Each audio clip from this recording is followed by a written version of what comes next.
El testimonio de un afectado. Todo comenzó a partir de los 16 años. Antes yo era un muchacho feliz, avispado y bastante alegre, aunque siempre tenía una sensación de angustia y en todas partes me parecía que alguien me decía: nosotros hacemos esto, ¿y tú? Nosotros vamos allí, ¿y tú? No entendía el por qué, pero entonces esto no suponía un problema para mí. Vivía en una pequeña ciudad marítima. El mar, el alba y los campos me ayudaban bastante a mantenerme alejado de la melancolía. A los 16 años me trasladé a Roma, dejé de acudir a la iglesia y comencé a frecuentar todo aquello que en una gran ciudad atrae a un forastero, es decir, todas aquellas situaciones extremas que en un pueblo ni siquiera se conocen. Muy pronto conocí a drogadictos, marginados, ladrones, muchachas fáciles y así sucesivamente.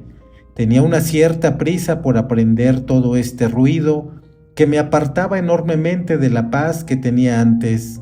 Comencé a vivir esta nueva dimensión artificiosa, desbordante y nauseabunda. Mi padre era muy represivo, controlaba cada uno de mis movimientos y siempre se mostraba descontento de mí. La suma de estos disgustos y de todas las humillaciones de que me hacía objeto mi padre me impulsó como un muelle a la calle. Me fui de la casa y conocí el hambre, el frío, el sueño y la maldad. Frecuenté a mujeres ligeras y amigos pesados. Pronto surgió en mí una pregunta sin respuesta. ¿Por qué vivo? ¿Por qué me encuentro en la calle? ¿Por qué soy así y los demás, en cambio, tienen fuerza necesaria para trabajar y sonreír? En aquel tiempo, tuve relación con una muchacha que creía que el mal era más fuerte que el bien. Hablaba de brujas y magos y escribía cosas que daban vértigo. Yo creía que era muy inteligente porque estaba fuera del alcance de un ser humano escribir todas aquellas lucubraciones sobre el mundo y la vida. Leí todos sus cuadernos y luego le impuse que los quemara delante de mí porque solo hablaban del mal y me daba un poco de miedo tener aquellos folios dando vueltas por la casa. Ella empezó a odiarme sin que yo pudiera entender el motivo. Traté de ayudarla a salir de aquel pozo negro, pero no lo conseguí. Se mofaba de mí y del bien que le proponía. Volví a casa con los míos.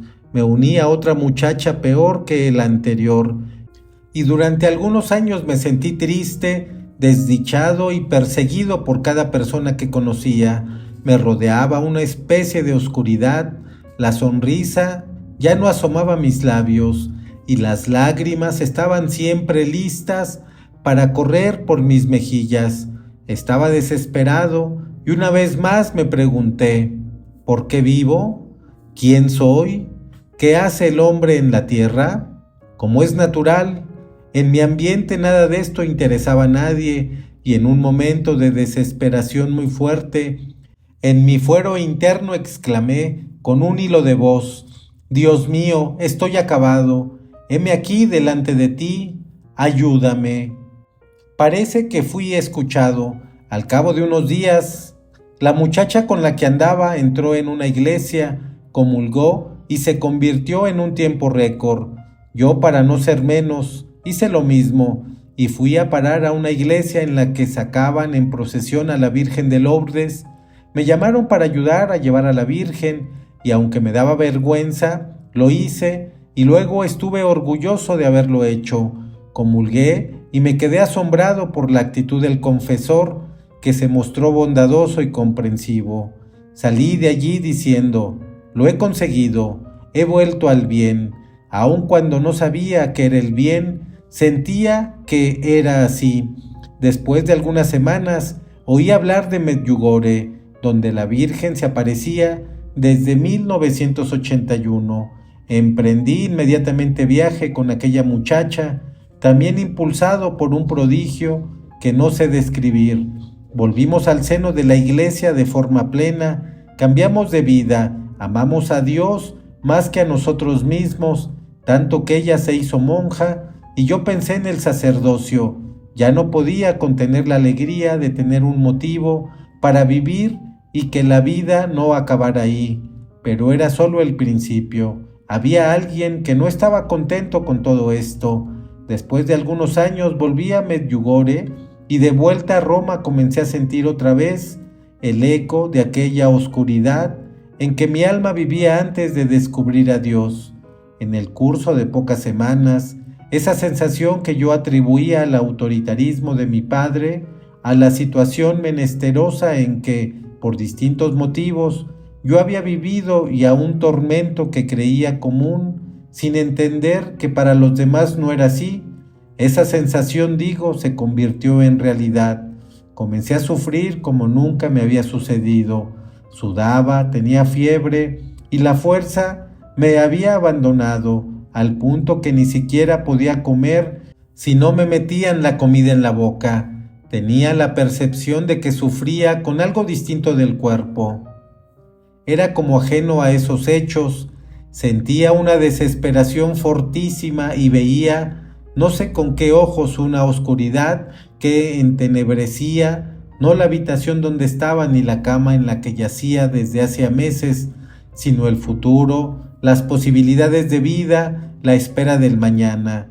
Estaba como muerto por un cuchillo invisible y sentía que quien hundía aquel cuchillo me odiaba y quería algo más que mi muerte. Es muy difícil de explicar con palabras, pero era tal como he dicho. Después de varios meses estaba enloquecido y ya no razonaba. Querían llevarme a un manicomio. No entendía ni lo que decía, porque ahora vivía en otra dimensión, la de mi sufrimiento. La realidad estaba como desprendida de mí. Era como si estuviese en el tiempo solo con el cuerpo, pero que el alma se encontrase en otra parte, en un sitio horrible, donde no penetra la luz ni existen esperanzas.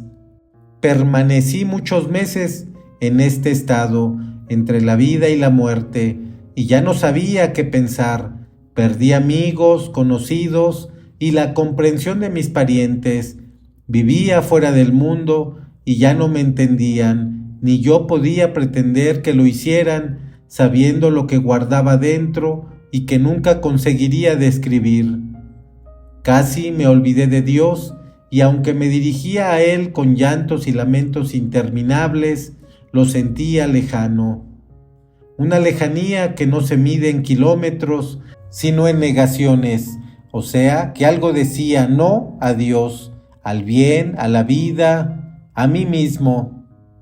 Pensé en dirigirme a un hospital porque suponía que la fiebre que tenía desde hacía meses debía por fuerza depender de una causa física, y si eliminaba esta, me sentiría mejor en cualquier caso.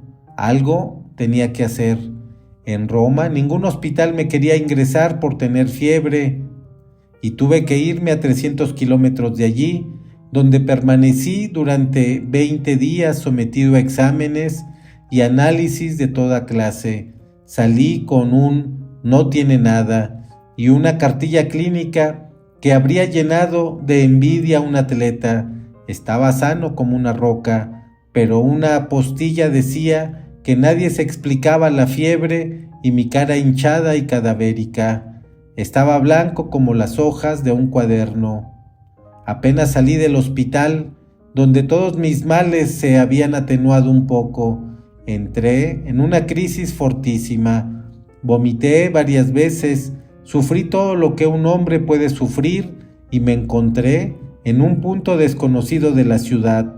No sé cómo había llegado hasta allí. Mis piernas caminaban solas, los brazos eran independientes de la voluntad y así el resto del cuerpo. Fue una sensación horrible. Daba órdenes a las articulaciones que ya no me obedecían. No se lo deseo a nadie. Por si fuese poco, volvió la oscuridad que esta vez se extendió desde el alma hasta el cuerpo. Lo veía todo como si fuese de noche, aún estando en pleno día. El sufrimiento, había llegado a las estrellas. Comencé a gritar, a retorcerme en el suelo como si tuviera un fuego dentro de mí e invoqué a la Virgen gritando: «Madre, Madre, ten piedad, Madre, te lo suplico, Madre mía, concédeme tu gracia que me muero». Los dolores no se atenuaron y el sufrimiento se había exasperado tanto que perdí también el sentido de la orientación y pegado a las paredes caminé hasta una cabina telefónica. Logré marcar el número al tiempo que golpeaba la cabeza contra los cristales y el teléfono. Me respondió la única persona que conocía y que vino para llevarme de vuelta a Roma. Antes de que mi amigo llegara, me di cuenta, como por indicación exterior, de que había estado viendo el infierno, no tocándolo o viviendo en él, sino solo viéndolo de lejos. Aquella experiencia cambió mi vida mucho más que la conversión de Medjugorje. No obstante, seguía sin pensar en realidades ultraterrenales, sino que lo explicaba todo con motivos psicológicos: inadaptación, padre dominante, traumas infantiles, shock emotivos y varias otras cosas que, como un hermoso dibujo, explicaba muy bien el porqué de lo acaecido. Había estudiado psicología durante 5 años como autodidacta y así había conseguido formular un esquema según el cual era obvio que sufriera. El día de la Virgen del Buen Consejo, y por eso lo creí, al haberla invocado, un fraile me aconsejó que telefoneara a un carismático que actuaba bajo la estrecha tutela de un obispo y tenía el don del conocimiento. Este me dijo: «Te han formulado un hechizo de muerte para afectarte la mente y el corazón, y hace 8 meses comiste un fruto embrujado». Me eché a reír sin creer ni una palabra de aquello, pero luego, reflexionando, sentía que dentro de mí volvía a encenderse la esperanza. Había olvidado esta sensación y pensé en el fruto descrito y en los 8 meses anteriores. Es verdad, dije, he comido ese fruto, y recordé también que no quería comerlo por una instintiva repulsión hacia la persona que me lo ofrecía. Todo coincidía, y entonces escuché también el consejo acerca del remedio que me sugirieron, las bendiciones. Busqué un exorcista y después de las diversas risotadas de los curas o de los obispos y las humillaciones que me infligieron, por las cuales descubría un aspecto de la iglesia afeado por sus mismos pastores, llegué al Padre Amor. Recuerdo muy bien aquel día. Aún no sabía que era una bendición particular. Pensaba en una señal de la cruz, como hace el cura después de la misa. Me senté, él me puso la estola en torno a los hombros y una mano en la cabeza. Empezó a rezar en latín y yo no entendía nada. Al poco rato, algo así como un rocío fresco, es más, helado, me bajó de la cabeza al resto del cuerpo. Por primera vez, después de casi 1 año, la fiebre me abandonaba. No dije nada, él continuó y poco a poco la esperanza volvía a vivir en mí. La luz del día volvía a ser luz, el canto de los pájaros ya no se parecía a la graznar de los cuervos y los ruidos exteriores ya no eran obsesivos, sino que se habían vuelto simples ruidos. De hecho, llevaba siempre tapones en los oídos porque hasta el menor ruido me hacía saltar. El Padre Amor me dijo que volviera y apenas salí, tuve grandes deseos de sonreír, de cantar, de disfrutar. ¡Qué bien!, dije, se acabó. Era verdad todo aquello que había sentido. Era la rabia de alguien que me odiaba y no una locura mía lo que me hacía todo aquel daño. Es verdad, repetía mientras iba solo dentro del coche. Todo es verdad. Hoy han pasado 3 años y poco a poco, después de una bendición tras otra, he vuelto a la normalidad y he descubierto que la felicidad viene de Dios y no de nuestras conquistas o de nuestros afanes. El mal, La llamada desdicha, la tristeza, la angustia, el brinco continuo de las piernas, la rigidez de los nervios, el agotamiento nervioso, el insomnio, el temor a la esquizofrenia o a la epilepsia. Habían tenido realmente algunas caídas y tantas otras enfermedades de las que era víctima desaparecían al sonido de una simple bendición. Hace 3 años que tengo una prueba tras otra que demuestran solo a mí naturalmente que el demonio existe y actúa mucho más de lo que creemos y que hace lo imposible para no dejarse descubrir hasta convencernos de que estamos enfermos de esto o aquello, cuando Él es el autor de todo mal y tiembla ante un sacerdote con el aspersorio de la mano.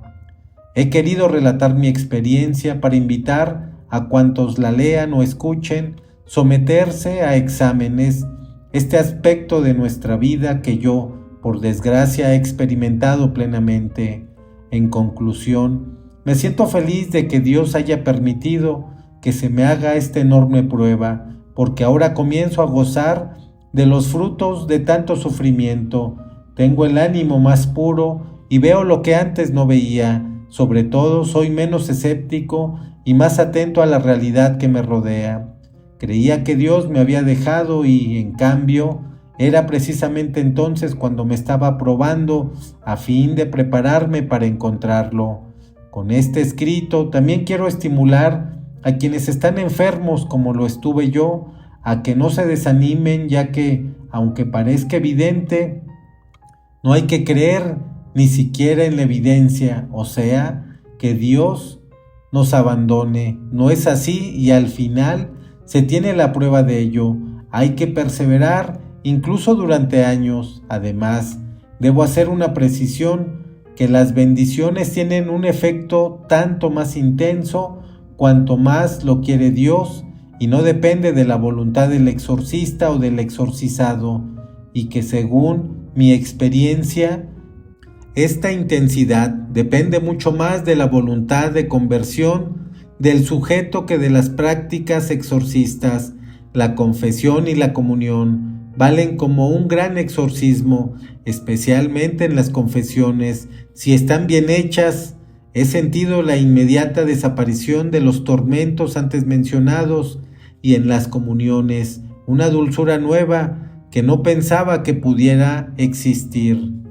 También hace años, antes de todos aquellos sufrimientos, me confesaba y comulgaba, pero como no sufría, no podía darme cuenta, si puede decirse así, respecto de que me había vuelto inmune. Ahora lo sé e invito sobre todo a los tibios a creer que Dios está realmente presente en la puerta del confesionario y en la hostia, que a menudo tomamos con gran indiferencia. Además, invito a los escépticos a creer antes de que alguien les ayude a la fuerza, como me ha ocurrido a mí. Para terminar, me dirijo con una invitación a los pobres, porque nadie lo es más que ellos, a los poseídos, a los odiados por Satanás, que se sirve de sus mismos conocidos para matarlos u oprimirlos. No pierdas la fe, no rechaces la esperanza, no sometas la voluntad a las insinuaciones violentas y a los fantasmas que el maligno te presenta. Este es su verdadero objetivo y no el de causar sufrimientos o procurar el mal. Él no busca nuestro dolor, sino algo más.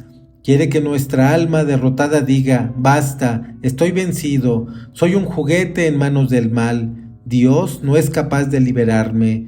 Dios se olvida de sus hijos y permite tales sufrimientos. Dios no me ama. El mal es superior a Él.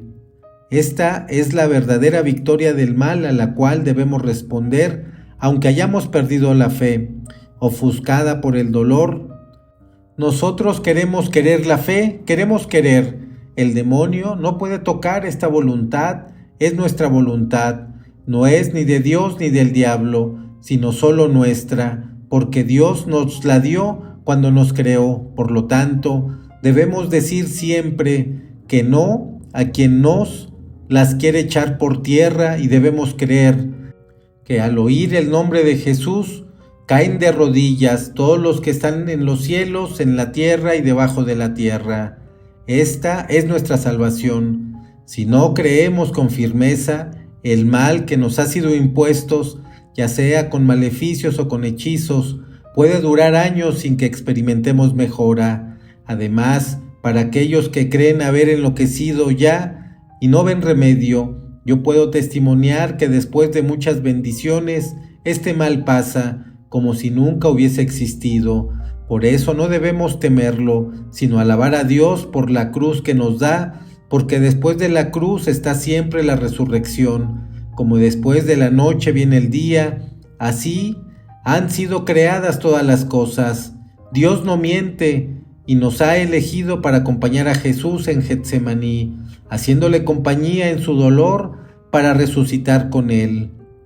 Ofrezco a María Inmaculada este testimonio para que lo haga fructificar por el bien de mis hermanos de dolor. Respondo con el amor, el perdón, la sonrisa y la bendición a aquellos que han sido instrumentos del diablo para darme el martirio que he padecido. Ruego que mis sufrimientos les haga entrever la luz que también yo he recibido gratuitamente de nuestro Dios maravilloso.